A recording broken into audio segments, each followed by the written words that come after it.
quand Madame Le Pen dit très, très clairement il faut supprimer les aides aux associations qui aident les migrants, moi je dis mais c'est une erreur grave.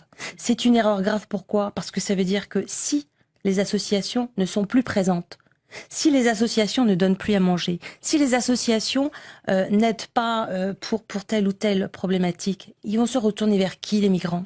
Ce drame. Il y a des associations, des ONG qui leur viennent en aide. Il y a des associations. Des repas qui les aident à mieux supporter le froid ou les intempéries.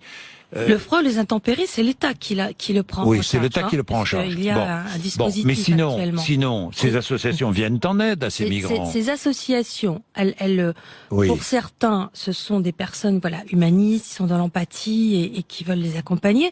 Pour d'autres, elles ont bien compris que pour avoir une tribune et exister, il fallait rester à Calais.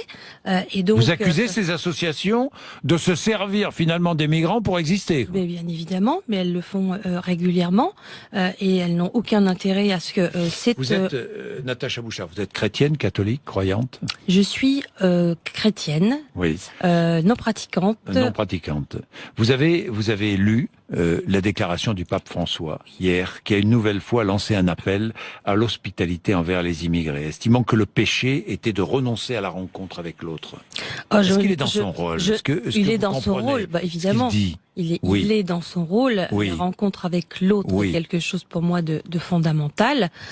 Simplement, que fait-il, lui, dans, je dirais, son propre territoire? Est-ce qu'il accueille des migrants au Vatican? Est-ce qu'il en a accueilli. Il en a accueilli combien? Je ne sais pas. Peu, à mon avis. Très peu, parce qu'on n'en parle même pas. Et donc, je pense que quand on veut s'impliquer, et il est complètement dans son rôle. C'est facile de répondre. Il faut. C'est facile de répondre à lui d'accueillir des migrants.